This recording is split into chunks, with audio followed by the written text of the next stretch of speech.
देश में कोरोना का कहर लगातार बढ़ता जा रहा है। कोरोना की इस नई लहर को देखते हुए एक बार फिर संपूर्ण लॉकडाउन जैसे हालात पैदा हो रहे हैं। ऐसे में सवाल ये उठ रहा है कि कोरोना काल में बोर्ड परीक्षाओं का क्या होगा। ज्यादातर छात्र और परिजन परीक्षाएं रद्द करने की मांग कर रहे हैं या ऑनलाइन एग्जाम पर जोर दिया जा रहा है। कई राज्य तो परीक्षा के बिना छात्रों को अगली कक्षाओं में प्रमोट करने का फैसला ले चुके हैं। सीबीएसई बोर्ड की परीक्षाओं को लेकर सियासत भी शुरू हो गई है। कांग्रेस नेता राहुल गांधी ने ट्विटर पर लिखा, विनाशकारी कोरोना दूसरी लहर को देखते हुए सीबीएसई परीक्षा आयोजित करने पर फिर से विचार करना चाहिए।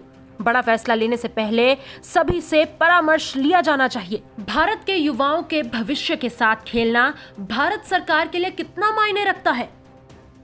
इससे पहले प्रियंका गांधी ने भी ट्वीट किया कि जबकि कोरोना हमारे देश में भयानक रूप ले रहा है, ऐसे में परीक्षा का अतिरिक्त दबाव बच्चों के मानसिक स्वास्थ्य को प्रभावित कर रहा है।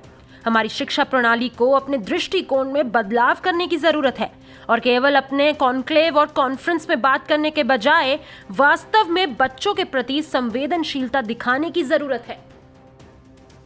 मांग की जा रही है कि सीबीएसई बोर्ड 2021 परीक्षाओं को या तो रद्द किया जाए, रीशेड्यूल किया जाए या फिर इस प्रकार आयोजित किया जाए जिससे छात्रों को भीड़ भाड़ वाले एग्जाम सेंटर्स पर फिजिकली पहुंचकर पेपर ना देना पड़े।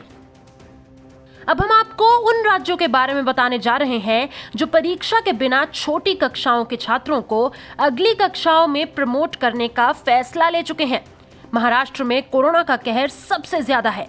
ऐसे में राज्य शिक्षा मंत्री वर्षा गायकवाड़ ऐलान कर चुकी हैं कि 9वीं से 11वीं के छात्र बगैर एग्जाम के अगली क्लास में प्रमोट किए जाएंगे।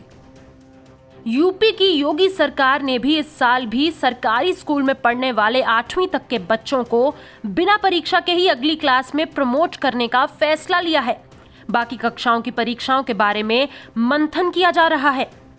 दिल्ली सरकार ने भी नर्सरी से लेकर 8वीं कक्षा तक के छात्रों को बिना परीक्षा आगे ही कक्षाओं में प्रमोट करने का फैसला लिया था, लेकिन महामारी के बढ़ने से राज्य के अभिभावक 9वीं और 11वीं को भी बिना परीक्षा प्रमोट करने की मांग कर रहे हैं।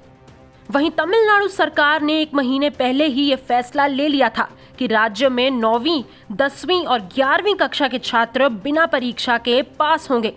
छत्तीसगढ़ माध्यमिक शिक्षा मंडल ने भी इस साल 10वीं और 12वीं की बोर्ड परीक्षाओं के अलावा 11वीं तक सभी कक्षाओं के छात्रों को प्रमोट करने का फैसला किया था। राजस्थान ने अभी सिर्फ 5वीं तक कक्षाओं में बिना परीक्षा पास होने का नियम तय किया है। इनके अलावा भी केरल, ओडिशा समेत कई राज्य छोटी कक्षाओं के लिए इस तरह का फैसला ले चुके हैं। लेकिन बड़ी बहस हो रही है सीबीएसई बोर्ड को लेकर। देखना होगा केंद्र सरकार इसे लेकर क्या फैसला लेती है। सामान्य तौर पर सीबीएसई बोर्ड 10वीं से 12वीं की परीक्षाएं मार्च-अप्रैल में लेती है, लेकिन कोरोना महामारी की वजह से इस बार बोर्ड की परीक्षाएं देर से हो रही हैं। सीबीएसई की ओर से जारी डेट शीट के मुताबिक 10वीं की परीक्षाएं 4 मई से 7 जून 2021 के बीच होंगी। वहीं 12वीं की परीक्षाएं 4 मई से 14 जून 2021 के बीच होंगी। न्यूज़ तक ब्यूरो।